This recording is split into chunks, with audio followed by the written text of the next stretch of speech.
para no causar daño. Entonces, las venas que normalmente nosotros utilizamos para hacer los accesos vasculares en la extremidad superior son la vena cefálica, que viene la vena cefálica del antebrazo, la vena cefálica del brazo, la vena cubital y la vena basílica, que son las venas que generalmente nosotros utilizamos para realizar los accesos vasculares. Y estas venas las conectamos a las arterias. ¿Para qué hacemos esto? Para que el flujo que viene del corazón salga a través de una vena superficial y se pueda acceder al torrente sanguíneo y poder hacer el tratamiento de la hemodiálisis. Entonces, vamos aquí con un poco de historia. Estos dos señores, este es un técnico que trabajaba con este doctor nefrólogo Scribner, Quinton y Scribner, inventaron este acceso aquí, que es de politetrafluoretileno, para poder conectar a través de este acceso externo a la máquina de diálisis y poder hacer el tratamiento. Este es el primer dispositivo que se inventó. Y posteriormente, ya más o menos para 1966, estos tres señores, Brescia, Simino y Appel, ya hicieron la unión de la vena, que es superficial, a aquí, como ustedes pueden ver, a la arteria radial, y es lo que se denomina la fístula Brescia-Simino, pero que ahora técnicamente ya le decimos radiocefálica. Entonces, el acceso vascular es el punto anatómico por donde se accederá al torrente sanguíneo del enfermo renal y por donde se extraerá y se retornará la sangre una vez que ha pasado por el circuito extracorpóreo de depuración extrarrenal. Aquí tenemos las uniones más clásicas que normalmente hacemos, es la unión de la vena cefálica a la arteria radial. Entonces, la sangre viene desde el corazón, la sangre oxigenada viene desde el corazón, pasa a través de la unión y regresa a través de esta vena hacia el corazón. A través de esta vena es lo que nosotros accedemos al torrente y podemos sacar la sangre, hacer la depuración en la máquina y regresar a través de la otra aguja hacia proximal, hacia el corazón. Aquí nosotros tenemos el otro ejemplo, que son las fístulas más clásicas que nosotros hacemos, es la unión de la vena cefálica del brazo unido a la arteria braquial, que es la arteria principal del brazo. Entonces, el acceso vascular ideal es aquel que cumple ciertas reglas, pero como decimos, es ideal. Pocos pacientes logran cumplir estas reglas. La primera regla es que nos dé una cantidad de sangre adecuada para que pueda ingresar a la máquina y pueda salir de esta hecha la diálisis, o sea, hecho el proceso. La otra es que tenga una profundidad de la vena no mayor a 6 milímetros para que pueda ser accedida con facilidad por el equipo de enfermería y no sea muy profunda y no cause daños en la vena. Tercero, el diámetro de la vena mínimo debería de ser 6 milímetros para la punción, para que el diámetro de la aguja pueda acceder al flujo sin turbulencias, sin estenosis, y realmente la cantidad de sangre que sale y que entra sea la adecuada. El tiempo de maduración, ¿qué significa el tiempo de maduración? Recordemos que las arterias tienen una capa muscular realmente grande por la fuerza que deben llevar la sangre y la alta resistencia que tienen en los tejidos para llevar la sangre de la arteria desde el corazón hacia los tejidos. Este índice de resistencia de las arterias, que después lo vamos a ver y lo vamos a utilizar, es de 1. Pero las venas, en cambio, la capa muscular, al no tener esta alta velocidad en la sangre, prácticamente es menos de la mitad el diámetro de la pared de la vena. Entonces, ¿para qué necesitamos este tiempo de maduración? Es lo que llamamos la maduración o arterialización de la vena. Al recibir la vena este alto flujo de la arteria, sus capas o su capa elástica se va haciendo más gruesa, más fuerte, para poder resistir este alto flujo que lleva de la arteria a la vena. Entonces, más o menos se ha visto que el tiempo de maduración es de 6 a 8 semanas y lo ideal pues sería unos 3 meses hasta que la vena haya logrado mejorar sus capas y ser más gruesa y poder resistir este alto flujo que lleva a través de la arteria. El tiempo mínimo que se podría puncionar es de 3 a 4 semanas y la punción entre la aguja que va a sacar la sangre y la aguja que va a regresar con la sangre es de 1.5 a 6 centímetros entre los puntos de punción en la vena. Por lo tanto, una fístula ideal, ¿qué debe proporcionarnos? Un flujo sanguíneo adecuado para la prescripción de la diálisis correcta. ¿Quién nos da la prescripción en este momento? Pues los doctores nefrólogos dicen tanto de flujo, esto es lo que necesita, y esta fístula debe tener el flujo adecuado para poder hacer la prescripción que sea la correcta para el paciente. Un acceso vascular ideal, pues, debe tener una vida media útil larga. ¿Qué significa una vida media útil larga? Más o menos esperamos que una fístula con vena propia dure entre 4 y 5 años. Esa es la vida media útil de una fístula con vena propia. Que tenga bajo índice de complicaciones. Esta es otra indicación o sería otra característica de una fístula ideal. Pero este bajo índice de complicaciones depende de muchos factores externos, por ejemplo, de quién pincha, del paciente, cómo se cuida, de la hemodinamia, de la genética, porque recuerden que las venas no están hechas para ser puncionadas repetitivamente. Ninguna vena está, ninguno de nosotros es puncionar a su vena. Esa no es la función natural. Nosotros les hacemos esto para poder acceder al torrente sanguíneo y que el paciente pueda tener su tratamiento de hemodiálisis. Existen 3 tipos de accesos vasculares: la fístula arteriovenosa, el injerto o prótesis y el catéter, que ahora ya no se llama temporal y permanente, ahora es el catéter no tunelizado y los catéteres tunelizados. Entonces, vamos a hablar de las fístulas con vena propia y es el acceso vascular por excelencia. Tiene baja tasa de complicaciones, mayor duración en el tiempo de uso, su permeabilidad, si tiene un buen desarrollo, un buen uso y el paciente es estable, pues su permeabilidad es excelente. Un bajísimo costo de mantenimiento, su morbilidad en complicaciones es mucho más baja y tiene un largo periodo de maduración que sería un punto en contra, que más o menos, como les había explicado, es de 6 a 8 semanas para tener una dilatación y un grosor de las paredes adecuadas para el tratamiento que nosotros necesitamos.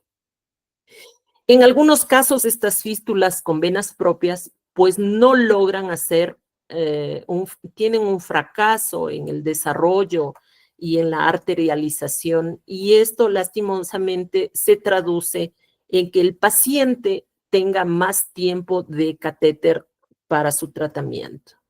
Entonces, existe esta infinidad de posibilidades que podemos hacer. Ustedes ven algunas. Todo depende pues, del cirujano, del tipo de vena que tenga, del tipo de arteria, pero existe muchas posibilidades que podemos tener una fístula con vena propia.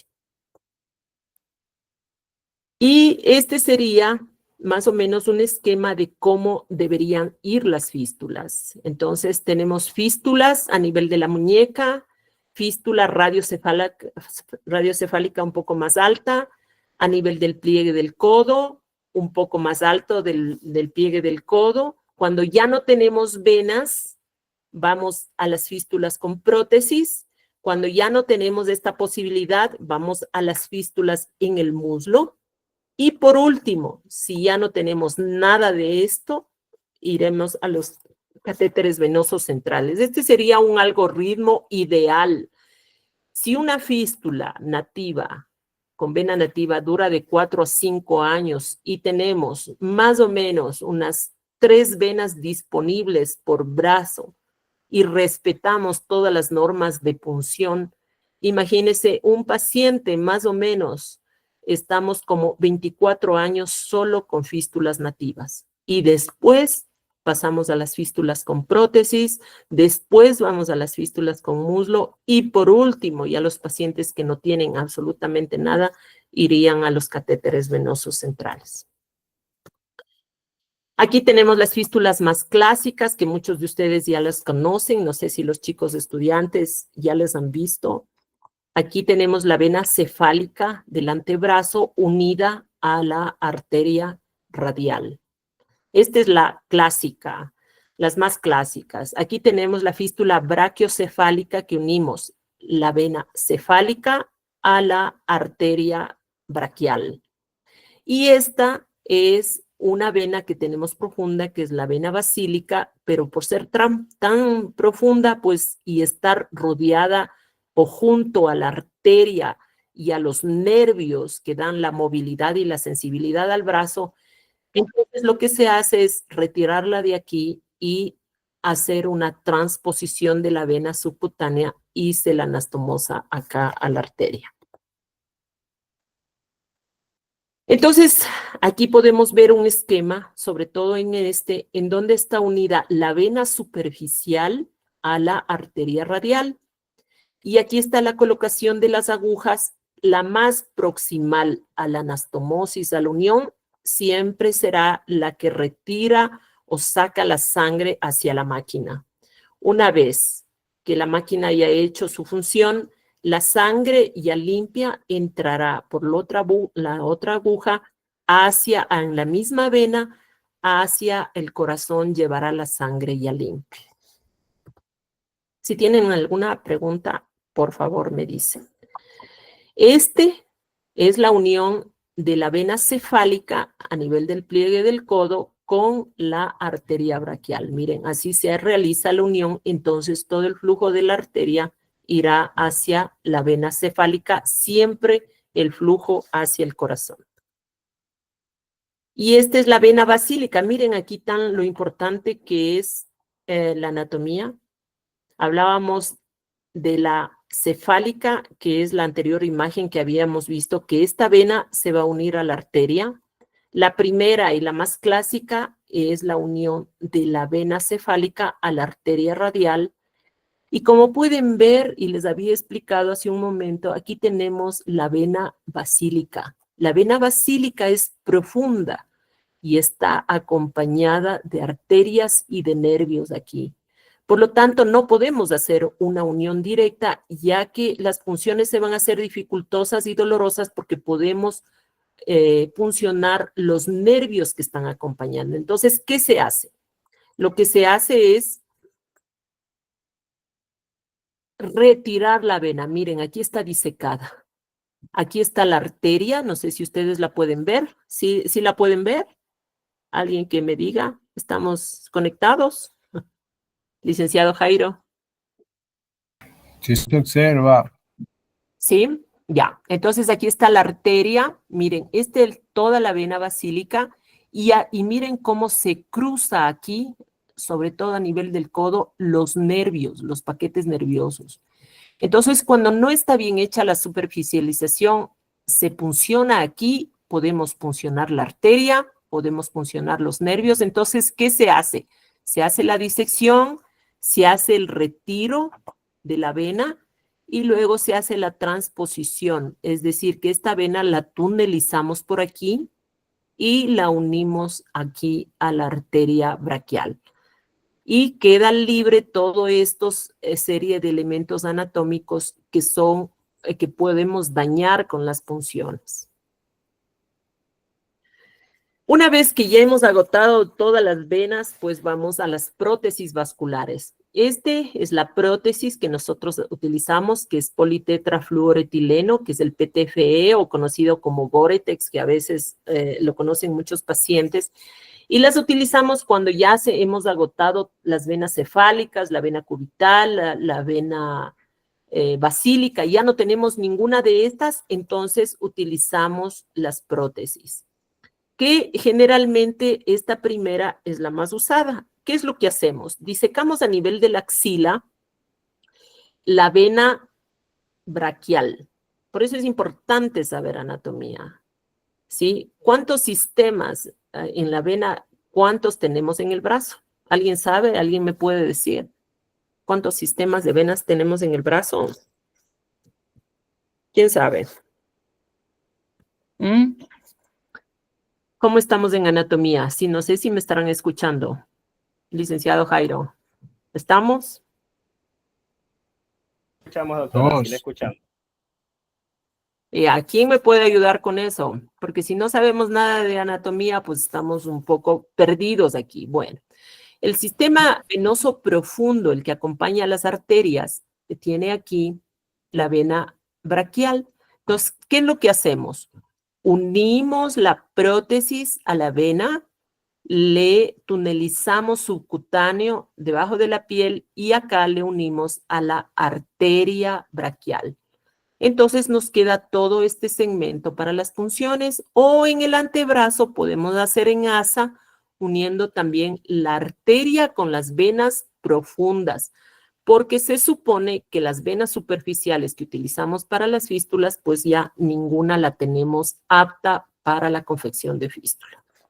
Entonces, aquí están las prótesis, y estas prótesis también se puede utilizar en el muslo, uniendo la arteria femoral con la vena safena o con la vena femoral. Y aquí tenemos lo que se está utilizando en pacientes que ya tienen agotamiento de accesos vasculares. Si ustedes se fijan en esta imagen, ya tenemos una fibrosis inclusive de la vena subclavia. Esta vena subclavia que está aquí drena toda la circulación venosa del brazo. Entonces, miren ustedes, si se pueden fijar aquí, tenemos ya una fibrosis tanto del sistema venoso profundo como del sistema venoso superficial, además de la vena cava. Entonces, son pacientes que ya tienen agotamiento de accesos vasculares.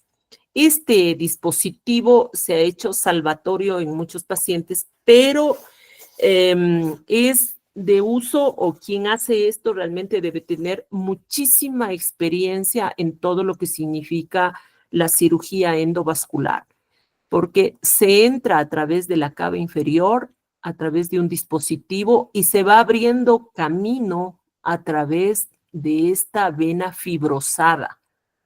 Es de altísimo riesgo y requiere mucha técnica y mucha experiencia para meterse en estas venas fibrosadas. Entonces, se mete una parte del dispositivo, va a la aurícula, y posteriormente se conecta el mismo, lo que habíamos hablado de la prótesis, el PTFE, el politetrafluoretileno, se lo conecta a este dispositivo que ya viene hecho así y se lo une a la arteria, y tenemos nuevamente otro acceso para los pacientes que ya han perdido todas estas venas de drenaje. Entonces, también quería hablarles de los pacientes de edad avanzada. Pues antes se decía que estos pacientes solo deberían ponerse catéter por su edad. Pues ahora ya no es así. Los pacientes de edad avanzada, sobre todo que no tengan insuficiencia cardíaca, lo mejor es hacerles las fístulas, si es que es nativa o si es con prótesis. Realmente su calidad de vida mejora muchísimo con una fístula a tener un catéter. Claro, todo con sus indicaciones, pero los pacientes de edad avanzada ya está indicado los accesos vasculares dependiendo de cómo está realmente su corazón. Vamos a los cuidados de la fístula. Pues los cuidados de las fístulas arteriovenosas tiene varias etapas. El cuidado prediálisis, el cuidado en el periodo posquirúrgico inmediato, cuidados en el periodo de maduración, utilización de fístulas arteriovenosas, cómo se utiliza, cómo se funciona, la detección de complicaciones y los cuidados de la fístula arteriovenosa por parte del paciente en el periodo interdiálisis. Bueno, el tratamiento antiagregante, pues ya existen muchos estudios que más bien nos complica con los sangrados que realmente ayude a la permeabilidad de la fístula. Entonces, dentro de los cuidados prediálisis, todas las personas que manejan el equipo de enfermería, el equipo de laboratorio, antes de hacer una punción a un paciente, qué importante es saber los antecedentes. Si el paciente va a sacarse sangre o a ponerse un suero de emergencia o algo, ¿qué tan difícil es preguntarle qué enfermedades tiene? Todo se hace mecánico, todo se hace sin pensar. Si el paciente nos está diciendo que ya tiene una enfermedad renal, que es diabético, que es hipertenso, ¿cómo nosotros podemos hacer y poner sueros en las venas que sabemos vamos a utilizar o el paciente probablemente va a utilizar para realizarse el acceso vascular? Eso es un crimen. Y nosotros como profesionales de la salud tenemos que estar conscientes de eso. Por eso les pido nuevamente no ser mecánicos en lo que uno hace, sino ver al paciente como humano. Y eso significa preguntar. Yo no veo tan difícil decir, usted es diabético, usted no, este paciente puede ser que termine en hemodiálisis. ¿Por qué tengo que utilizar las venas que sabemos vamos a utilizar probablemente para hacer un acceso vascular? Y el acceso vascular es la línea de vida del paciente. Entonces, nunca utilizar las venas cefálicas, las venas cubital, esta que siempre saben sacar sangre, que es la vena basílica o la vena cefálica para poner sueros o sacar sangre. A estos pacientes siempre el suero en el dorso de la mano o retirar la sangre o hacer la extracción de sangre en el dorso de la mano, solo con la simple pregunta de qué enfermedades tiene. Miren ustedes, este es el diámetro de la vena. Y después de una punción para retirar sangre, hemos perdido más de la mitad de la vena porque se ha disecado la pared y se ha hecho un trombo dentro de la vena. Entonces, ¿ustedes creen que esta vena le va a servir después al paciente para hacerse una fístula en caso de que necesite? No, y le hemos quitado 4 a 5 años de vida con una fístula nativa. Una simple pregunta puede mejorar la calidad de vida de un paciente. Otra cosa que debe evitarse con la simple pregunta de qué enfermedades tiene es la utilización de estos catéteres de vía central. ¿Qué sucede con estos? ¿Qué creen ustedes que suceda? No sé si alguien podría ayudarme o contestar esto o no sé. ¿Qué pasa con estos catéteres metidos en la vena subclavia? Miren cómo dañan esto y estos catéteres es un objeto extraño que está haciendo un proceso inflamatorio dentro de la vena.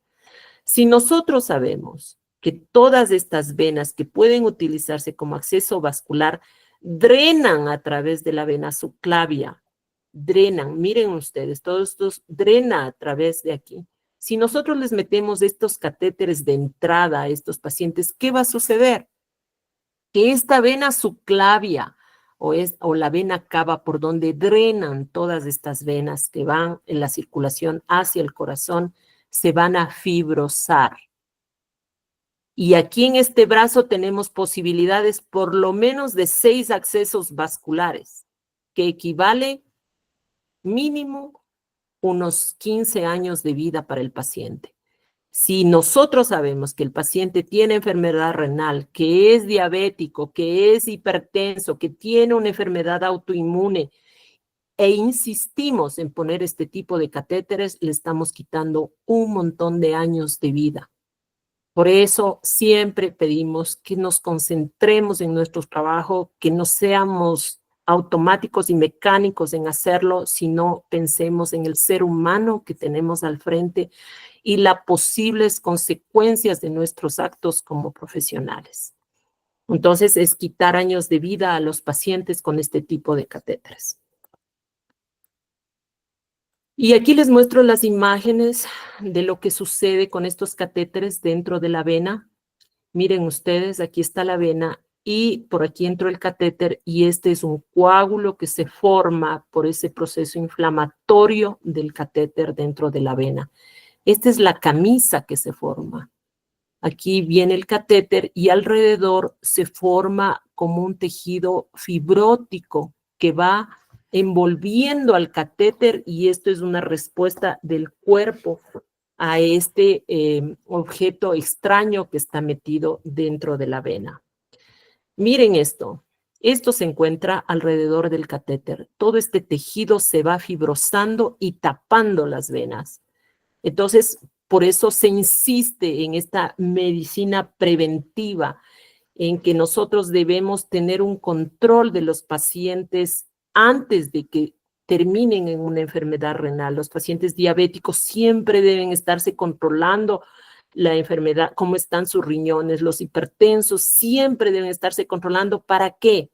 Para hacer, si vemos que la enfermedad renal avanza, ¿qué es lo que tenemos que hacer? Un acceso vascular, una fístula antes de que le dañen las venas y no tener que poner estos catéteres que en realidad sí salvan muchas vidas en los pacientes que entran en agudo, pero miren la cantidad de tejido fibrótico y de trombos que provocan los catéteres dentro de las venas.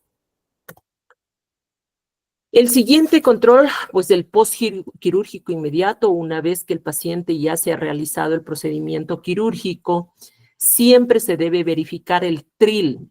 ¿Alguien sabe por qué se produce el trill o ese sonido típico de las fístulas? No sé si alguien, ahora sí necesito, voy a cerrar la conferencia ahí y necesito que alguien me cuente por qué se produce el trill.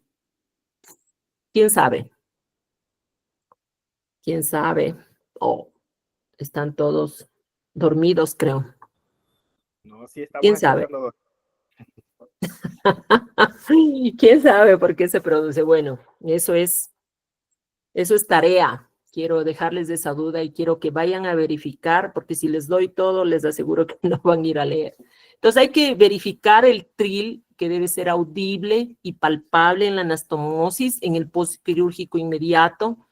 El cirujano debe dejar un esquema claro del tipo de fístula, por dónde va la vena, para que sea un mejor conocimiento y la canulación de la vena que tiene ya este flujo arterial sea exitosa y la fístula tenga mayor supervivencia. Debe permanecer en recuperación 2 horas y vigilar la presencia de hematomas, de hemorragia, de isquemia, es decir, ¿qué significa esta isquemia? Que la fístula se está llevando el flujo de la mano y los dedos empiezan a enfriarse y a hacerse morados. Eso es muy importante verificar. Si se trombosa en ese momento, muchas fístulas se trombosan en ese momento, que puede ser por mala técnica quirúrgica o por mala calidad de los vasos. La presencia de hematomas, que a través de alguna rama que se ligó mal, o de la anastomosis, de la unión, pues fuga un poco de sangre y puede formarse hematomas, o enseguida después de realizar la fístula el brazo comienza a edematizarse, que eso puede significar que hay una obstrucción central por todos estos catéteres o por cualquier antecedente. Entonces tenemos que permanecer 2 horas y vigilar al paciente a ver cómo va el acceso recién confeccionado. Es muy importante el mantener la estabilidad hemodinámica, porque si después de hacerle el acceso vascular el paciente tiene un episodio de hipotensión, entonces la cantidad de flujo de sangre que pasa hacia la vena disminuye y puede también producirse la trombosis a nivel de la anastomosis. Los cuidados en el seguimiento de maduración, que son los primeros 7 días. La siguiente diálisis debe realizarse 24 horas posteriores a la confección de la fístula. Hay que reducir al máximo la hipotensión. Tenemos que descartar signos de infección que se pueden producir. Son muy poco realmente lo que se produce, pero del 1 al 5% puede haber infección en el área quirúrgica. ¿Y quién ve esto? Prácticamente muchos, los cirujanos hacemos el control a las 24 horas, sacamos el apósito, pero ¿quién está con el paciente directamente? Es el equipo de enfermería. El equipo de enfermería tiene que saber que el paciente se hizo la fístula, tiene que auscultar a ver si está con tril, tiene que ver estos signos que nos pueden ayudar a dar, si es que es un caso de infección, a dar antibióticos, si es que es edema del brazo, a ver qué podemos hacer con el paciente. Todos estos signos uno lo puede ver después de lo que ustedes hacen, la conexión de los pacientes y revisar al paciente y ver qué es lo que está pasando con el acceso vascular. Y también, obviamente, si estamos mandando un flujo directo arterial de alta velocidad directamente al corazón, también se puede producir insuficiencia cardíaca. La frialdad, la cianosis y el dolor, ¿a qué compete? ¿Qué es estos signos de frialdad, cianosis y dolor? Estos son signos de isquemia. Eso significa que la fístula, la cantidad de sangre que se está yendo hacia la vena es tan alta que se está llevando la circulación que debería ir a la mano. Y eso es lo que nosotros denominamos isquemia o síndrome de robo, es decir, que la fístula se está robando el flujo que debería ir hacia la mano para mantener viva la mano. El periodo de maduración, que es normalmente de 6 semanas a 8 semanas, ¿que sirve para qué? Para que la vena aumente de tamaño y se fortalezca, se arterialice, mejore sus capas para que pueda soportar los 6 pinchazos por semana que debe hacerse. En este periodo de maduración puede haber una maduración insuficiente y si tenemos una maduración insuficiente, es decir, no logramos una dilatación adecuada que puede llegar a 6 milímetros o más, el flujo a nivel de la anastomosis empieza a cerrarse. Entonces, ¿qué va a producirse? Una canulación fallida. ¿Y esto qué implica? Infiltraciones y trombosis. Y por lo tanto, que el paciente continúe con su catéter venoso central, con su implicación que habíamos visto, pues que no es lo mejor para el paciente.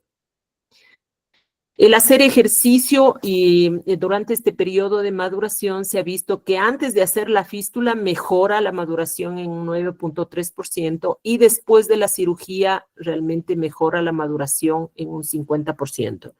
Y debemos tener claro qué tipo de ejercicios hay que hacer. Si la fístula es en el antebrazo, pues nos conviene hacer el ejercicio con la pelota, abrir y cerrar la mano con la pelota esta suave en el antebrazo. Pero la pelota no nos sirve para las fístulas en el brazo, ni siquiera llega la fuerza hasta allá. Lo que se necesita en el brazo, las fístulas en el antebrazo, es la flexión con un pequeño peso para que aumente la masa muscular del brazo, disminuya la grasa y se fortalezca la vena. Entonces, las punciones en cualquier fístula nativa nunca antes de las 2 semanas que ya logramos engrosar un poco las paredes y las venas pueden lograr soportar en algo las punciones. Tener una condición hemodinámicamente estable. Ahora, ¿cómo hacemos la punción del acceso vascular? Estaba un poco controvertido el uso de anestésico local porque hay ciertos anestésicos que ni siquiera penetran la piel. Entonces, a muchos pacientes lo que les ayuda es psicológicamente, más que les quite el dolor, porque obviamente el pinchazo a quien a uno no, siempre a uno le pone estresado y el dolor aparentemente aumenta con el estrés. Entonces, el uso de este anestésico local muchas veces es psicológico, el paciente como que se tranquiliza un poco. Los movimientos para acondicionar el acceso vascular es que esté recto el brazo, que esté el brazo sobre algo apoyado para que no se mueva. Las funciones deben ser escalonadas. ¿Cuál creen que es el objetivo de funcionar escalonadamente las fístulas? ¿Cuál creen? Uno o dos objetivos principales que uno debe ir funcionando escalonadamente, no en el mismo sitio y no en el mismo sitio. La una, en fístulas nativas, es la punción escalonada, lo que va a hacer es fijar la vena al tejido celular subcutáneo. Y al fijar la vena al tejido celular subcutáneo, evitamos que la vena se elongue por el flujo alto que recibe de la arteria. Entonces, si la fijamos bien haciendo estas punciones escalonadas, incluso al no elongarse, no va a haber esos dobleces y estenosis en el trayecto de la vena y se van produciendo los aneurismas. En cambio, si hacemos las punciones ahí mismo, las paredes de la vena que no deben recibir punciones porque esa es la naturaleza de la vena, no tiene por qué ser puncionada, con cada punción se va rompiendo las capas y la vena se va dilatando. Y en el caso de la vena, y en el caso de la prótesis, la punción escalonada lo que nos ayuda a evitar es la ruptura de este tubo, porque la vena se regenera, pero la prótesis no. Así que la punción escalonada nos ayuda muchísimo a evitar la ruptura de las prótesis. Los espacios entre las punciones está entre agujas entre 1.5 y 6 centímetros entre punciones. Y la técnica de punción en ojal, que es ahí mismo, en el mismo sitio siempre, se la ha dejado, que no es mala tampoco, en las fístulas que son muy tortuosas. Entonces, cuando ya se encuentra un lugar en donde nos da un buen flujo, pues se le deja ahí mismo la punción, o en fístulas muy profundas y de tramo corto, en donde no nos queda más que hacer estas unipunciones. Para las punciones, el uso de antisépticos, y aquí quiero que ustedes tomen en cuenta que son los que más se usan. ¿En qué tiempo debemos puncionar después de haber aplicado estos antisépticos? La clorhexidina hace efecto en 30 segundos de lo que ustedes aplican y persiste su efecto hasta las 48 horas. El alcohol al 70%, que es el uso que nosotros utilizamos bastante, sobre todo en la pandemia, tiene un efecto bacteriostático más corto y debería aplicarse 1 minuto antes de la punción. La povidina, en cambio, requiere de 2 a 3 minutos para realizar su efecto. Por lo tanto, si le ponemos y enseguida le puncionamos, ahí están las bacterias bailando porque no les hace absolutamente nada. Y podemos infectar las prótesis y podemos infectar las fístulas. La vena propia también se puede infectar. Entonces, tomemos en cuenta los tiempos de acción y cuánto duran para saber después de cuánto tiempo vamos a hacer la punción, después de qué tiempo de haber aplicado estas sustancias. Y la profilaxis antibiótica, pues esto ya es para la confección de fístulas.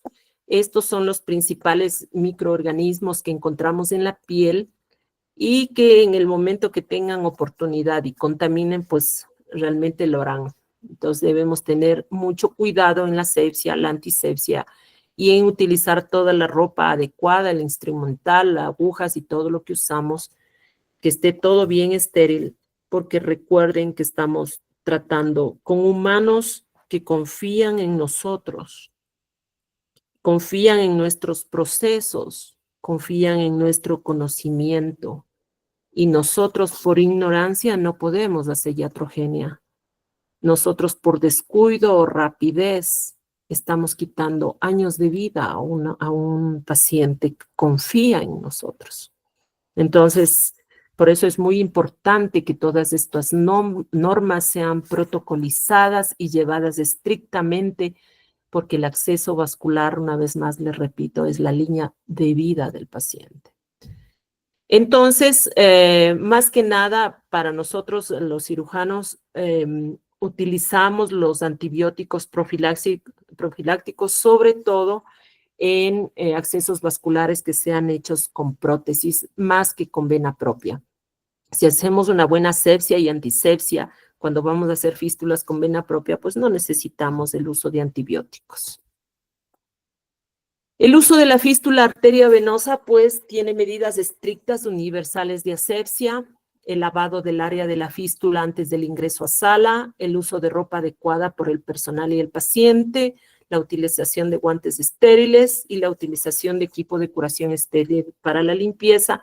Y ustedes ya saben la sustancia que están utilizando, si es povidin, si es clorhexidin, si es alcohol, cuánto tiempo después de colocada la sustancia deben realizar la punción para tener la seguridad realmente que han hecho una buena antisepsia.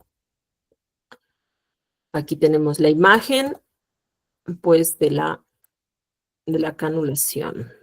Bueno, como regla general, y esto creo que va a servir mucho, pues hay una controversia en saber si la punción es con el bisel hacia arriba o es con el bisel hacia abajo, o si damos el giro, metemos hacia arriba y metemos hacia abajo. En las guías españolas, pues ahí hay un acápite acerca de esto y asegura que la punción con el bisel hacia arriba es la mejor y la que preserva y la que menos complicaciones tiene.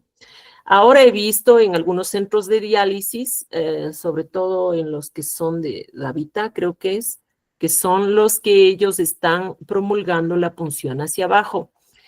Pero aquí tenemos un problema hemodinámico y es que si ustedes se fijan, cuando entra la aguja con el bisel hacia arriba, el flujo que viene de entrada y que va a entrar a la aguja viene directo a la boca, ¿sí ven? Entonces no va a haber turbulencia aquí porque el flujo va a entrar y no va a topar con ninguna de las paredes de la vena. Y asimismo aquí entra directo a la aguja y hacia la máquina de diálisis. Cuando tenemos el flujo hacia abajo, el bisel hacia abajo, el flujo va a entrar y va a chocar con la pared posterior de la vena. Bueno, todos los estudios a veces son estudio en 20 casos, en 30 casos, en 50 casos, pero no hay una evidencia exacta.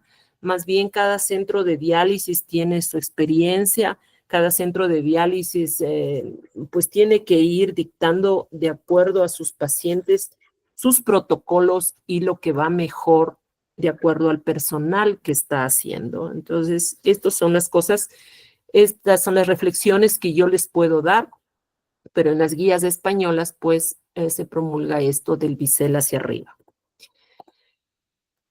Entonces, no podemos pedir que las agujas, de acuerdo a su diámetro, nos den más flujo de lo que se prescribe o lo que se quiere dar.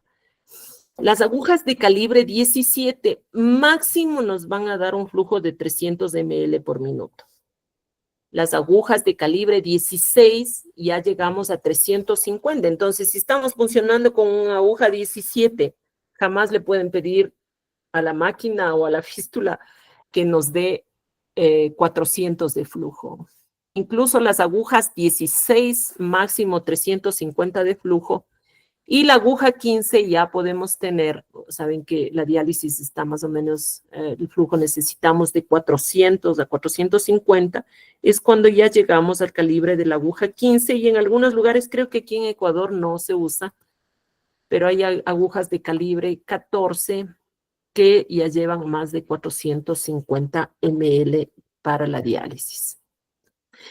Existe una interrelación entre las prácticas de canulación, que son técnica utilizada, calibre de la aguja, dirección de la aguja arterial y venosa, los factores propios del paciente, la edad avanzada, las comorbilidades como la diabetes y la hipertensión, que producen placas de ateroma en la arteria que está llevando el flujo, y eso disminuye conforme avanza la enfermedad y la edad. Y el factor centro, que es el verdadero flujo, que es el QB, y la duración de la sesión. Entonces, la supervivencia de la fístula depende del arte de la buena punción. Y el arte de la buena punción depende del conocimiento.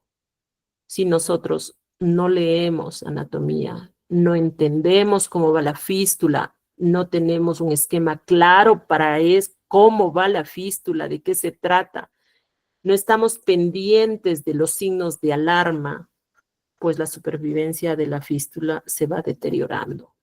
Y obviamente la habilidad del equipo de enfermería, que yo muchas veces digo, ¿cómo también le estarán haciendo la diálisis si ni vena hay? No sé si me ha oído, le dicen Jairo, que a veces digo, ¿cómo harían la diálisis cuando uno ve con el eco? No había ni vena siquiera. Entonces, la habilidad del equipo de enfermería es importantísima. Entonces, el equipo antiguo de enfermería debe entrenar muy bien al equipo nuevo que va llegando.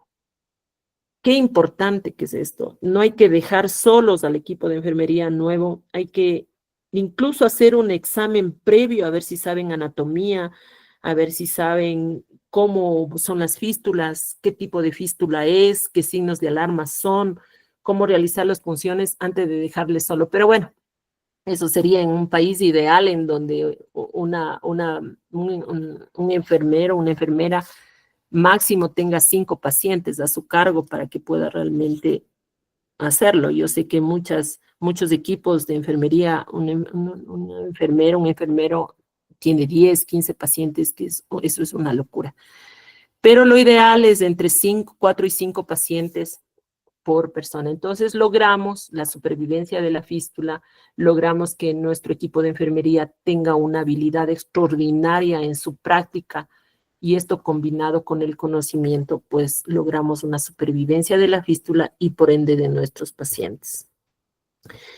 El ángulo de inserción en las prótesis debe ser de 45 grados, que puede variar según la profundidad en donde está hecho.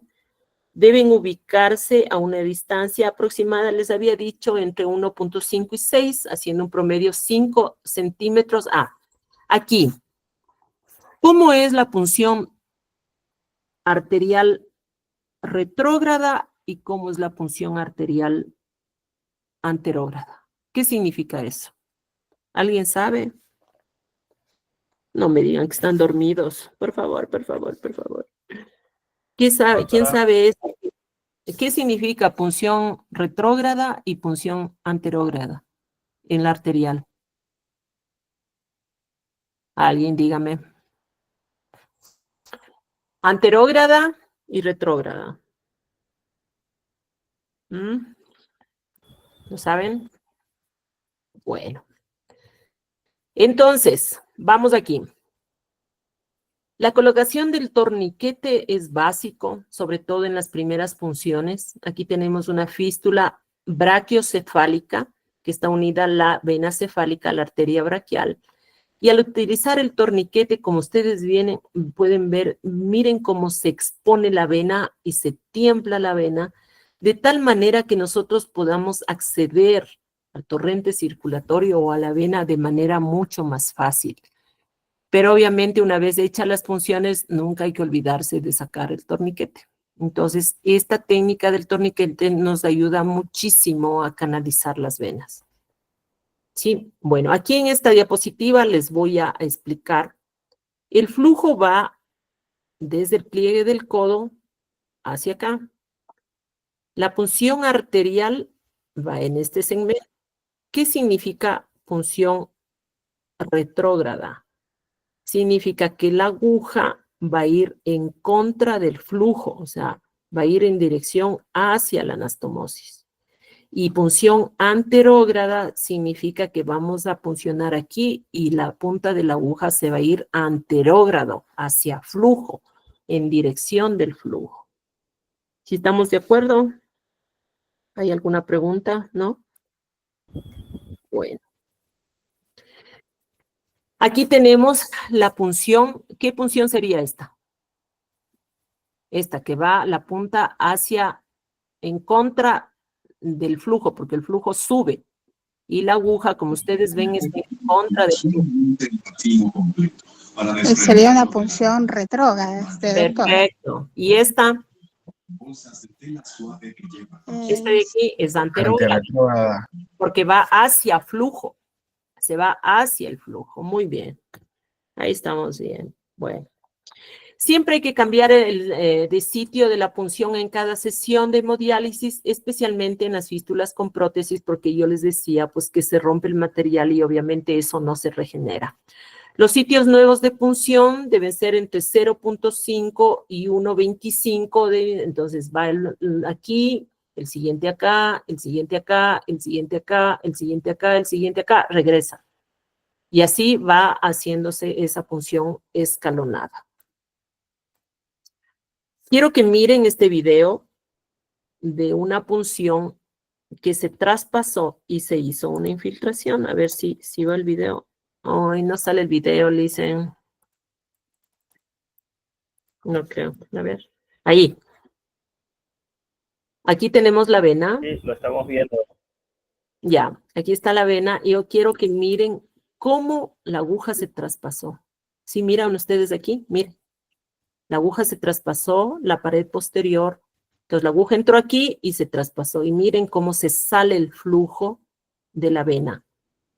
Entonces es no haber hecho un buen torniquete, no saber la anatomía, no saber el ángulo y puncionar rápido. Entonces miren cómo queda dañada la vena y cómo se sale el flujo. Entró por aquí la aguja y salió para acá. Entonces tenemos un daño aquí de la pared y también un daño acá. Una vez hechas las punciones, pues la fijación tiene que ser correcta de tal manera que no se doblen las mangueras y el flujo entre y salga con normalidad. Miren aquí, también aquí hay que hacer la fijación. Y cada aguja debe retirarse en el mismo ángulo que fue insertada sin levantarle la punta de la aguja, porque recuerden que tiene bisel cortante. Si sale en el mismo ángulo que entró, no va a cortar la vena, pero si nosotros le levantamos la punta de la aguja, como cualquier bisel, va a salir cortando y el hueco por donde ingresó la aguja se va a hacer el triple de lo que debería ser el rato de salir la aguja. Aunque no estén, ya les voy a ver aquí, miren para la desconexión, este esquema y cómo se debe hacer la compresión.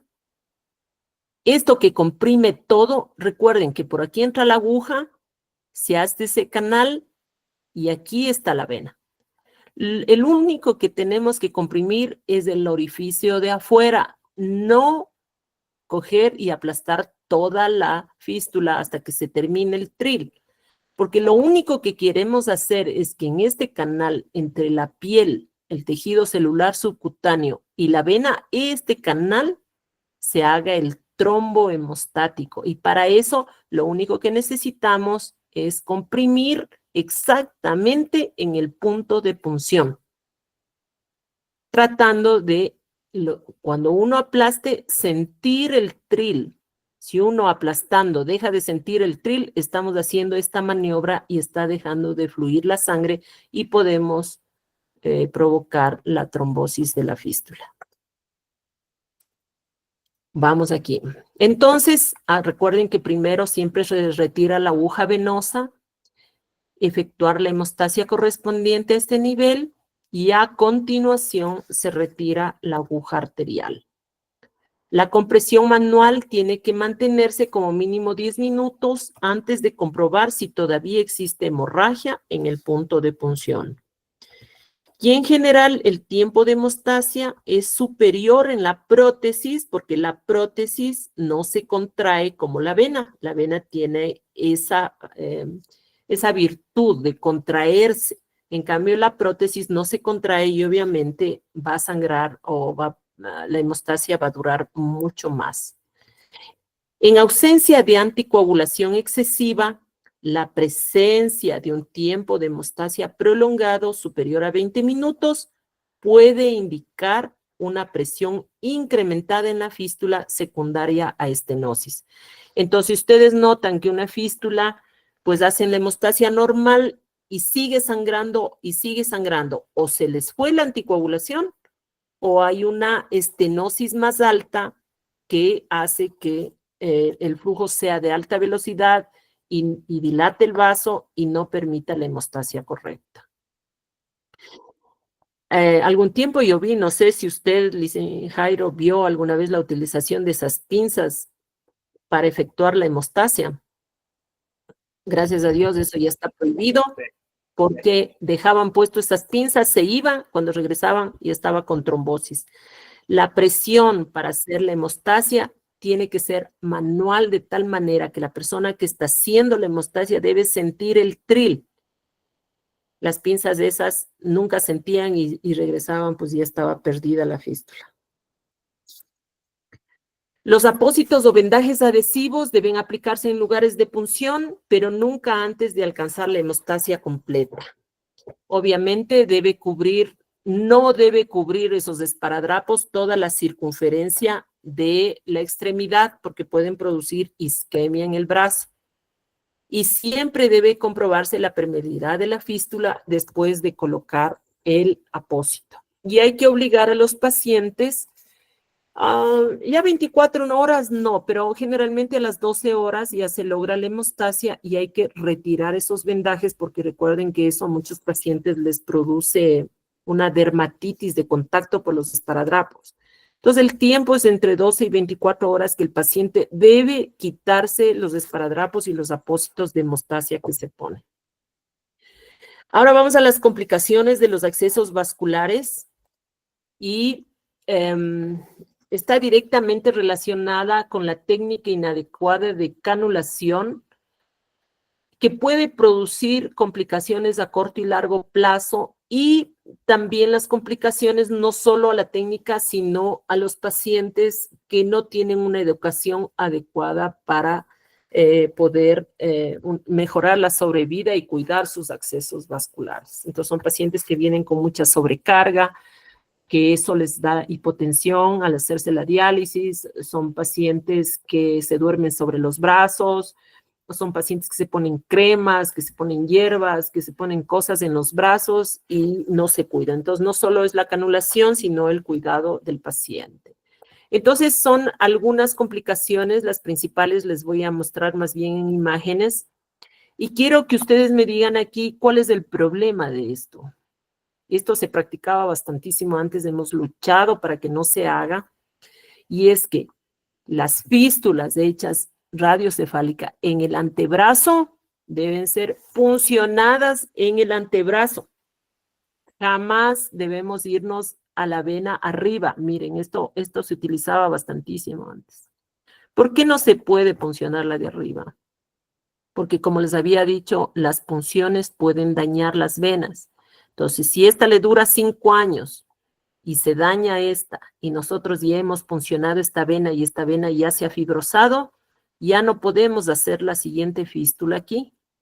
Y si no hacemos la siguiente, le estamos quitando a esta señora 5 años más de diálisis y de vida. Las fístulas hechas aquí, en el antebrazo, se puncionan en el antebrazo. Y las fístulas hechas en el brazo, se puncionan obviamente en el brazo. Así que esta técnica de utilizar toda la vena hacia arriba es un daño que se le puede hacer a la vena y quitarle una nueva fístula al paciente. La trombosis.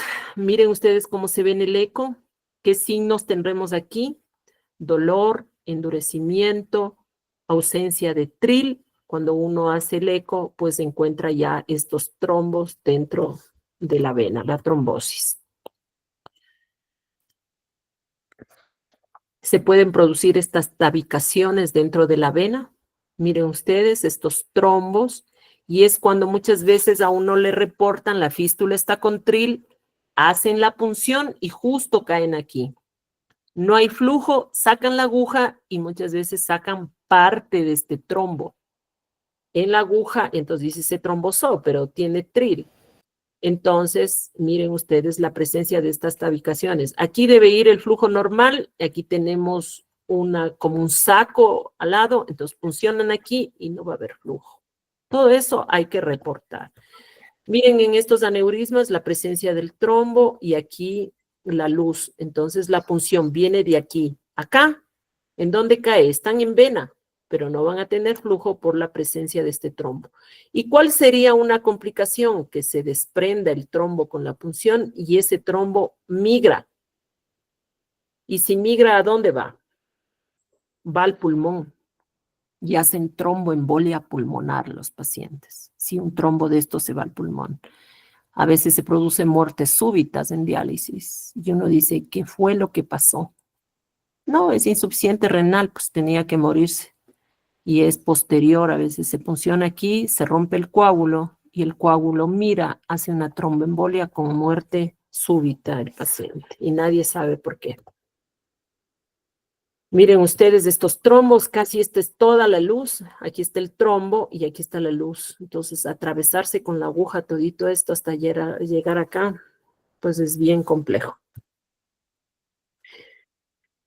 Los aneurismas venosos. ¿Qué son los aneurismas venosos? Nosotros habíamos dicho que el diámetro de la vena es 6 milímetros, pero vean hasta el diámetro que puede llegar a crecer la vena después de un tiempo de punción. Miden de diámetro 6 centímetros, 5 centímetros. Son estos aneurismas que se van formando con el tiempo. Estos son aneurismas venosos y provocan turbulencia dentro de ellos. Quiero que vean un aneurisma para que... caracho, ahí. No sale, creo. A ver, veamos. Ahí. El porte que se hace una vena cefálica que inicialmente era de 6 milímetros. Miren cómo son los aneurismas. Esa es una vena dilatada.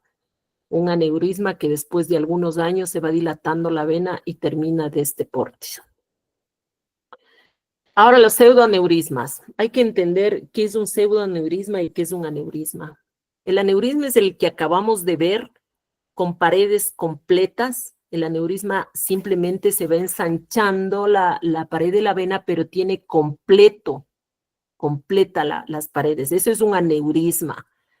Un pseudoaneurisma es la ruptura de la pared. O sea, aquí sale sangre y esto se va ensanchando y está sostenido solo por tejido conectivo y por piel y tiene altísimo riesgo de ruptura.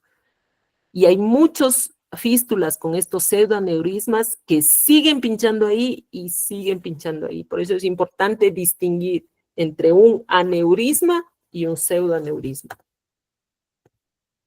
Mire, esto grande de aquí es un aneurisma, pero aquí hay un pseudoaneurisma con este color brillante y si ustedes le tocan ahí, ustedes van a sentir el hueco en la vena. Entonces, aquí está la ruptura y el flujo de la sangre está entrando por aquí y está formando este pseudoaneurisma. Entonces, no tiene las capas de la pared venosa y más bien es una ruptura de la pared o de las uniones de las anastomosis. Miren este caso. Este es un pseudoaneurisma, una ruptura de la pared de la vena.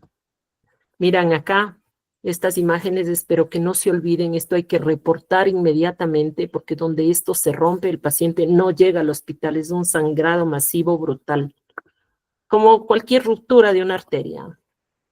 Aquí tenemos las dos clases, tenemos el aneurisma y estos pseudoaneurismas. Miren la piel brillante aquí. Entonces aquí hay ruptura de la pared. Mire, aquí también hay otro. Y aquí hay otro pseudoaneurisma en un aneurisma de la vena. Aquí también tenemos otro pseudoaneurisma que fue reparado y miren cómo encontramos adentro y se hizo la reparación de esto y ya pues se recuperó la circulación del brazo. Este es un PTFE. Miren cómo se rompe. El PTFE en el eco se puede distinguir por esta doble pared, por esta pared blanquita que ustedes ven aquí. Este es un PTFE. Cuando uno ve en el eco, se puede ver así y uno de una dice, esto es un PTFE. Y miren las punciones, lo que va provocando la ruptura de la cara anterior de la prótesis. Miren. Y esto generalmente se va produciendo cuando al rato de sacar la aguja, levantan la punta de la aguja y el bisel de la aguja va cortando, en vez de sacar recto en el mismo ángulo que penetró la aguja a la fístula. Y esto es muy frecuente, muy frecuente. Siempre los pacientes dicen, me duele la fístula, me está doliendo la fístula. Generalmente eso no suele suceder. Y es el síndrome de hombro doloroso que suele producir un dolor chocante que los pacientes se hacen desconectar de la máquina por el dolor. Estos son los ligamentos del hombro, que realmente son muy pequeños, y la posición del brazo en la máquina produce ruptura o elongación o inflamación de estos ligamentos. Imagínense lo que es 4 horas de estar estirado el brazo en mala posición.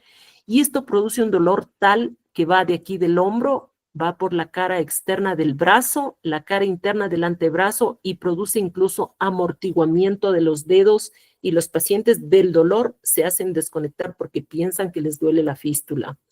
Y en estas dos imágenes yo quiero decirles cuál es la posición que va a evitar el síndrome doloroso, el síndrome de hombro doloroso. ¿Esta o esta? ¿Cuál creen ustedes? ¿Cuál de las dos? ¿En qué posición? La primera. Esta es la posición anatómica. El brazo hacia adentro. Si tenemos 4 horas el brazo hacia afuera, se produce una elongación de los ligamentos del hombro. Y esta es la posición en la que el paciente va a terminar destruido el hombro, roto sus ligamentos y con un dolor y un amortiguamiento de la mano insufrible. Por eso siempre pedimos que la mano debe estar en prono, no en supinación, en prono. Y el brazo colocado de la manera más anatómica posible para evitar las complicaciones de ruptura de ligamentos o inflamación de los ligamentos del hombro.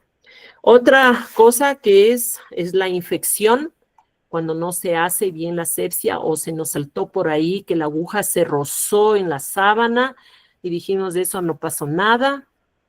O cogimos la punta de la aguja con guantes que no son estériles, o no hicimos o no tomamos en cuenta cuando los antisépticos, cuando debemos puncionar. A veces ponemos povidín y enseguida pinchamos y ahí las bacterias se meten y producen estas necrosis extensas y producen trombosis de las fístulas, que generalmente una fístula que se trombose y que se vea este halo es porque la aguja entró infectada y le trombosó a la fístula. Esto es en un PTFE, un absceso en un PTFE.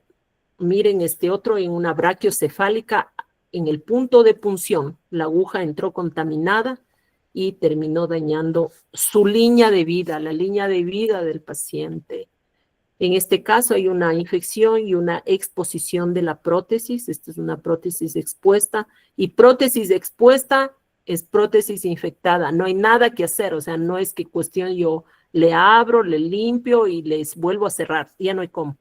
Eso ya no hay manera. Y probablemente aquí lo que sucedió que durante la punción se abrió demasiado la piel y se expuso la prótesis. Miren ustedes este video de la cantidad de pus que sacamos de un PTFE que tuvimos que retirar por infección. Miren la cantidad de pus, es parte de lo que uno ve. Imagínense para un paciente renal lo que significa una infección. Los hematomas, que la mala técnica, la vena profunda, no está bien esquematizado, a veces no se sabe por dónde va la vena, adivinamos. Y aunque ustedes no lo crean, estas infiltraciones, aunque no causen daño dentro de la vena, todo este tejido, toda esta zona de infiltración y de líquido, al cicatrizarse, se endurece. y provoca que esta vena no tenga una dilatación durante el paso de la sangre. Y no sé si ustedes se han dado cuenta que después de alguna infiltración, el brazo de los pacientes empieza a hincharse. Entonces, ¿qué pasó? Se infiltró. Es todo este tejido que hace que se fibrose la pared de la vena, pese a estar permeable, entonces no se dilata, no es elástica y empieza a regresarse la sangre hacia acá y se producen los edemas. Este es un hematoma, mire, producido después de una punción. Y habíamos hablado del síndrome de Rogo, que es cuando la fístula se está llevando el flujo de la mano y produce estas lesiones. Si ustedes en la fístula están viendo que el paciente se queja del dolor de la mano, ven cianosis en la mano, ven esta frialdad, estas lesiones, hay que reportar, porque el paciente puede perder la extremidad. Miren ustedes, aquí empieza así, primero empiezan con dolor, se hace cianótica la zona, después ya se abre la úlcera. ¿Y qué será que el paciente se queja? ¿Qué será?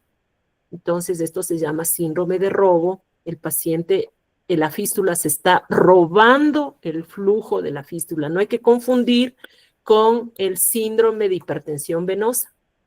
El síndrome de hipertensión venosa, al contrario, es la hinchazón del brazo. ¿Y por qué se produce la hinchazón? Aquí está la fístula, viene el flujo y como le han puesto catéteres subclavios o ya ha tenido algunos catéteres, entonces está cerrado aquí. No tiene por dónde salir el flujo se regresa y se produce la hinchazón. Muchas veces hay un cierre de la subclavia y de la cava y llegan a hincharse hasta la cara. Y saben escuchar incluso el sonido de la fístula en el oído, saben tener muchos pacientes. Miren ustedes. Entonces, cuando uno mira esto, uno ya sabe que es un síndrome de hipertensión venosa por una posible obstrucción central. Aquí tenemos otros casos, creo que es el mismo paciente anterior. Y ¿esto qué nos indica? Que el cuerpo está tratando de hacer una red colateral para suplantar la vena subclavia que está tapada. Entonces, ¿qué es lo que sucede? Empieza a haber esta red colateral. Cuando nosotros vemos esta red colateral, ¿qué pensamos? Síndrome de hipertensión venosa. Además de eso, está hinchado el brazo. ¿Y qué significa eso? Que hay una obstrucción en la vena subclavia, que es la vena que drena la circulación del brazo. Entonces, todos estos signos tienen que ser inmediatamente reportados. El paciente ya está haciendo esto, le damos un poco de tratamiento para tratar de que esto dure un poco más. Y el eco venoso, pues para nosotros el eco venoso, como vieron las imágenes, pues nos da el diámetro de la vena, obstrucciones, trombos, edemas. El eco venoso para nosotros es súper importante. Nos ve estenosis, nos ve dilataciones, y el comparativo de lo que uno ve el eco con la realidad, miren ustedes, les voy a regresar la imagen. Esto vimos en el eco, y miren la imagen con una estenosis severa aquí cerca de la anastomosis, entonces se nos caía el flujo arterial. Entonces aquí está la comparación, miren, esto vio el eco con una estenosis aquí, y esto fue efectivamente lo que se encontró en cirugía para poder rescatar este acceso. ¿Y qué es lo que encontramos? La estenosis se produce por una hiperplasia, que es una proliferación de células internas, y miren cómo se va cerrando.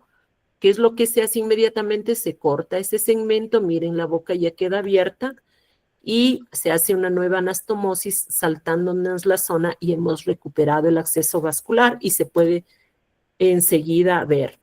Miren el eco cómo nos ayuda, viendo los trombos. Se vio este trombo aquí en la fístula, y es exactamente lo que nosotros sacamos, y pudimos recuperar este acceso vascular sacando estos trombos. Bueno, y ahora vamos a la parte fea, que son los catéteres venosos centrales, que nosotros ya vimos que existían de dos tipos, los tunelizados y los no tunelizados. Y los catéteres venosos centrales son de última opción y elección de necesidad, respectivamente. Y solo se utiliza estos catéteres en insuficiencia renal aguda, en insuficiencia renal crónica agudizada, cuando se precise que el acceso vascular se necesita para una hemodiálisis urgente. El catéter, pues, se lo hace, por ejemplo, se nos trombosa una fístula y no hay cómo recuperarla, ahí se debe usar un catéter venoso central hasta poderle hacer un nuevo acceso vascular. Estos son los dos tipos de catéter. Este es el catéter no tunelizado, que está directamente, entra hacia la vena y obviamente ahí está recto y va a la aurícula. Y este es el tunelizado, es aquel que nosotros tiene aquí una almohadilla en esta parte del catéter. Esto va por debajo de la piel, es insertado en la yugular y termina en la aurícula. Y este que se llama CUF es el que se integra tan bien a los tejidos, al tejido celular subcutáneo, que evita la entrada de bacterias. Es como una puerta cerrada para que las bacterias no colonicen la parte interna del catéter. Para eso sirve esta almohadilla. Pero la colocación de catéteres, miren, esta es la anatomía normal. Y nosotros, la mayoría pues, de cirujanos, los que ponemos a ciegas. Y podemos encontrar estas diferentes anatomías, miren, que se va al otro lado, que hay un cierre de la innominada. Entonces, ¿cómo saber? Y es aquí el riesgo de vida para los pacientes, porque realmente uno no sabe qué es lo que se va a encontrar.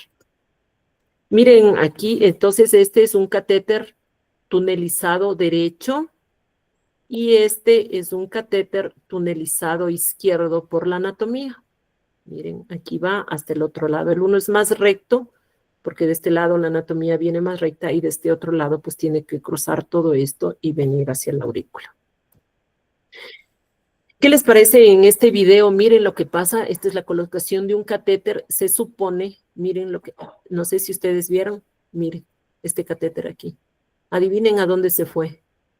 En vez de irse a la vena cava, que debería ir normalmente hasta acá y entrar a la aurícula, y este catéter lo puse yo. Este catéter entró y se fue a las venas pulmonares. No sé por dónde.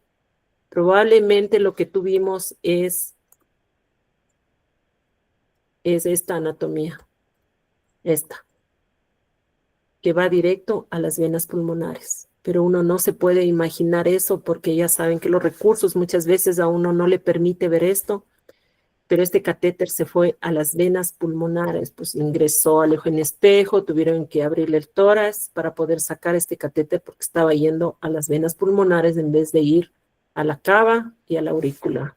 Entonces, la colocación de un catéter tiene que ser bien pensado, tiene que realmente ser porque el paciente necesita, no por comodidad ni porque se nos pasó.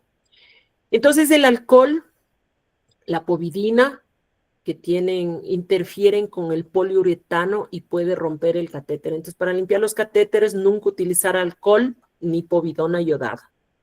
La povidona iodada también interfiere en la silicona y puede producir la degradación y la ruptura de los catéteres. Y lo que está indicado es el clorhexidin para limpiar los catéteres, que realmente es la primera elección para desinfección cutánea en el cambio de apósitos. Esta es la camisa que se forma. Pacientes que tienen 2, 3 catéteres que no hayan sido infectados, miren, dentro de la vena, cómo se va formando esta camisa. Entonces, un catéter aquí, otro catéter aquí, otro catéter acá. Se va cerrando las venas. Miren, aquí está el huequito del catéter y dentro de la vena, cómo se va formando esa camisa alrededor. Esa camisa que vimos que les indiqué en la gasa, cómo sale esa camisa. Miren, les vuelvo a repetir esta imagen. Esto es lo que se forma dentro de la vena con los catéteres. Todo este material es el que se forma y lo que va tapando las venas y obviamente la sobrevida de los pacientes va disminuyendo. Entonces, no les voy a leer todo, solo que quiero que sepan cuáles son las complicaciones agudas dentro de los primeros 30 días que pueden pasar en la colocación de catéter. Mire, taponamiento cardíaco, ruptura cardíaca, hematomas. Estas son las agudas. Dentro de las tardías tenemos infecciones, trombosis, etcétera, etcétera, etcétera. Miren como hemotórax, perforación y obviamente muerte del paciente y que se mueren los pacientes al poner uno y otro catéter. la guía metida en el corazón, estimulando el haz de His, pacientes que se pueden infartar del dolor. Es una locura la colocación de catéteres. Entonces, ¿qué debemos hacer? Tenemos que tener conciencia de que el de lavado del catéter, no hacerlo rápido, porque perder un catéter es bien, bien complejo coger y poner otro. Entonces, todas estas cosas es importante que ustedes tomen en cuenta, siempre pensando que están con seres humanos que confían en ustedes, hacer bien el trabajo, seguir súper bien los protocolos y todo eso. Sepsis, endocarditis, artritis séptica, etcétera, etcétera, son las complicaciones de los catéteres. Entonces, tenemos el catéter no tunelizado, el catéter tunelizado, la diálisis peritoneal, que no es objeto de esta conferencia, y aquí no sé si ustedes quieren tomar en cuenta, una vez que estemos en diálisis, no sé si quieren tomar una foto, estos son los signos que ustedes deben reportar inmediatamente. Entonces, la exploración clínica, si hay o no hay tril, si hay dolor, si hay edema, eritema, si hay hemorragia. La hemorragia significa después de sacar las agujas que no para de sangrar, pasado los 20 minutos hay que reportar. Si hay el pseudoaneurisma, ahora nosotros ya sabemos lo que es un pseudoaneurisma y un aneurisma, si hay fiebre, si hay supuración, etcétera. Todas esas cuestiones clínicas que ustedes ven directamente en el acceso tiene que ser reportado. También tienen acceso a la máquina, y la máquina de diálisis es súper sensible a las obstrucciones o a las estenosis en las fístulas. Entonces, tenemos que si la presión arterial en la máquina debe estar entre menos 50 y menos 150. Si ustedes le conectan y ven ya en varias diálisis que está menor a menos 200, o sea, ya está llegando a menos 200, menos 210, tiene que reportarse porque eso significa que se está cerrando la anastomosis o cerca de la anastomosis y se puede trombosar. Y eso solo se ve en la máquina, no hay que hacer mecánicamente. Yo incluso he visto que ni siquiera ven la máquina y ponen en el reporte las presiones que se inventan. Cuando uno se inventa uno de estos datos, recuerden que no quisieran que una persona se invente para nuestra madre, para nuestra hermana, para nuestro familiar. Tiene que ser real, tienen que fijarse en la máquina y reportar las presiones de la máquina. La presión venosa debería estar entre 100 y 200. Si la venosa se nos sube de 200 y en varias sesiones, pues tenemos que reportar urgente. ¿Por qué? Porque se está cerrando el acceso vascular arriba, se está estenosando, no deja pasar el flujo. Otros flujos también son, bueno, esto es para el eco, esto no es muy importante, pero los indicadores en diálisis tenemos que ver la recirculación. Siempre es algo que nos calculan en nefrología. No sé si ustedes reportan el recirculado. Eso no sé exactamente quién reporta o si hacen los doctores, pero la recirculación tiene que estar menos el médico. Si reporta menos del 10%, está bien, pero cuando está más del 10%, tenemos un recirculado, esa fístula se va a tapar. El índice de resistencia, eso vemos nosotros en cirugía vascular, los KTVs también son otros indicadores de que la fístula no está bien. Menor a 1.4 en meses seguidos, hay que reportarlo más pronto porque la fístula algo está pasando o es cuestión de los filtros, pero hay que buscar la razón porque el KTV está bajando. Entonces, menos de 1.2 repetido se tiene que reportar. Dentro de todos estos parámetros que les he dado, si tenemos 3, les aseguro que en menos de un mes la fístula se tapa. Bueno, entonces, antes de cerrar la conferencia y de que vengan, si tienen alguna pregunta, pues quiero terminar con alguna reflexión, y es que un acceso vascular es mucho más que una fístula, mucho más que un injerto, mucho más que un catéter. La fístula, el acceso vascular es un puente que construimos entre la ciencia y la vida, entre la técnica y la esperanza de vida del paciente. Entonces, nosotros como profesionales de la salud tenemos en nuestras manos no solo agujas, no solo ecógrafos, no solo estadísticas, no solo porcentajes. Tenemos la confianza de los pacientes que dependen de este acceso para su vida, para que ellos se mantengan con sus familias. Entonces, el cuidar del acceso vascular es cuidar de un tiempo de calidad, es regalarle días, semanas, años a quienes nos están confiando su vida. Y si logramos que cada miembro del equipo lo entienda así, entonces no estamos hablando solo de parámetros y complicaciones, sino de una medicina que late al ritmo de la humanidad, que nos hacemos más humanos. Por eso yo les pido, estudien, lean, no hagan mecánicamente las cosas. Por lo tanto, el acceso vascular no es solo una técnica, es la línea de vida que conecta ciencia y esperanza de vida. Yo les agradezco muchísimo, muchísimo por su atención y si tienen alguna pregunta, pues gustosamente estoy aquí para responderles. Muchas gracias. Sí, doctora, buenas noches.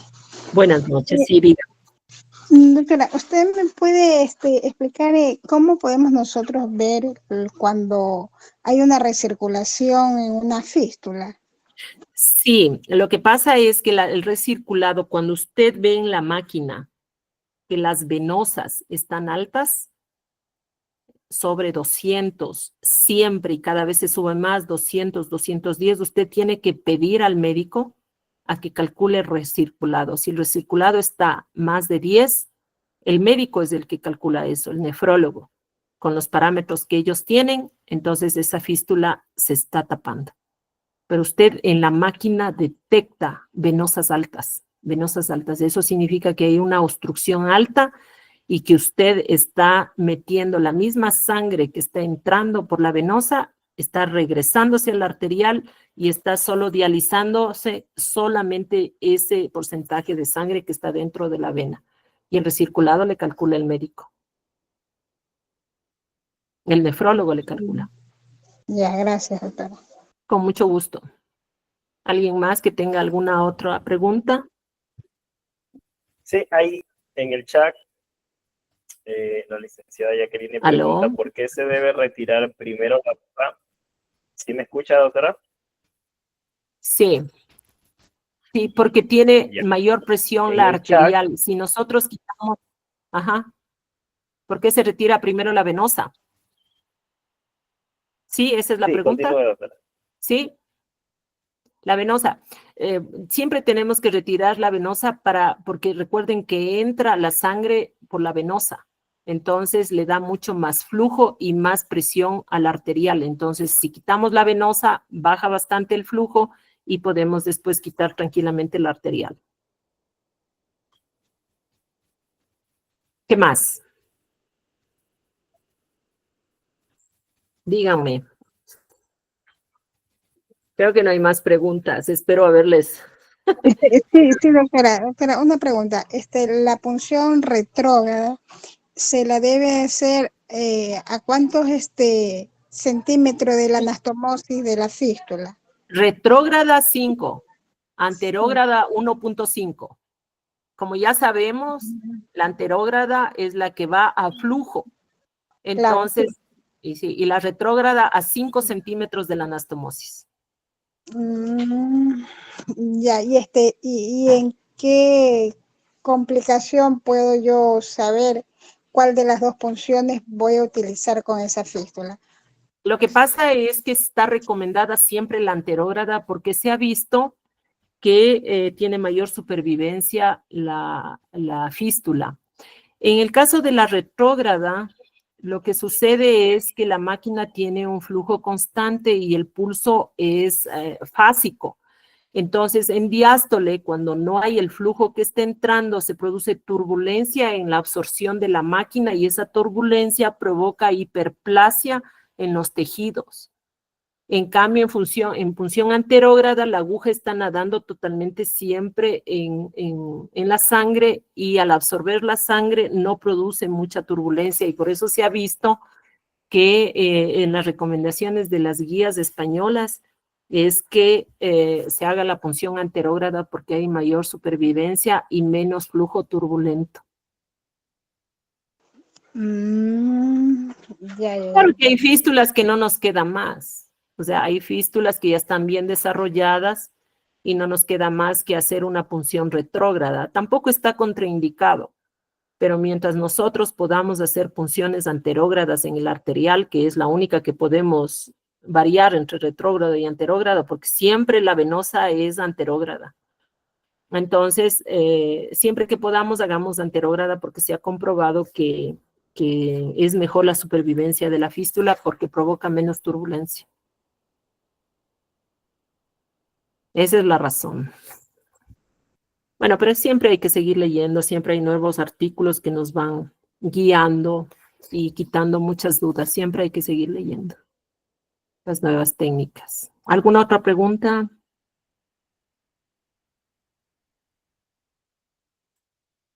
No, no creo. No, doctora. Ya. Bueno, ha sido un inmenso gusto. Espero que lo que hemos hablado ahora, ustedes vayan y revisen nuevamente, lean, porque no es solo lo que uno dice, sino lo que ustedes pueden investigar. Entonces, siempre les recomiendo eso y sobre todo que nunca se olviden que están tratando con humanos que confían muchísimo en sus conocimientos, en su honestidad y en su capacidad. Así que les agradezco mucho, Licen Jairo, espero haberle podido ayudar. Muchísimas gracias. Muchas gracias, doctora, por la conferencia en esta noche. Creo que este es un tema muy importante, no solamente para el personal que trabaja tal vez en una área específica como en el campo de la hemodiálisis, sino que también esto ayuda al personal, en este caso de enfermería, poder no ser mecánico en lo que hacemos, sino poder también tener esa pausa de poner criterio en el conocimiento que hemos adquirido, ¿no? Y poder seleccionar bien, en este caso, un acceso vascular, ¿no? Sí. Gracias a cada uno de ustedes, mis estimados licenciados, licenciadas, por haberse conectado en este día. Cualquier tipo de pregunta que tengan, puedan hacerlo por el chat, ¿no? O por el WhatsApp. Y a su tiempo le estaré respondiendo, ¿no? Una vez más, Ya. a mi doctora, muchas gracias por habernos ayudado el día de hoy. Que Un Dios me la gusto. bendiga grandemente. Voy a Igualmente, dar un abrazo a cerrada la- todos. Un abrazo a Perfecto. todos. Cuídense mucho. Hasta luego. Gracias. Gracias. Voy a dar cerrada la Doctora, sesión. gracias. ¿Sí, Rita? ¿Algo? Ah, no sé, pensé que usted me decía algo, ¿no? No, gracias, doctora, muy amable, gracias, excelente Gusto, que exposición. pasen muy bien. Muchísimas gracias. Que pasen muy bien. Hasta luego. Bien, voy a dar cerrada la sesión. Hasta luego con todos.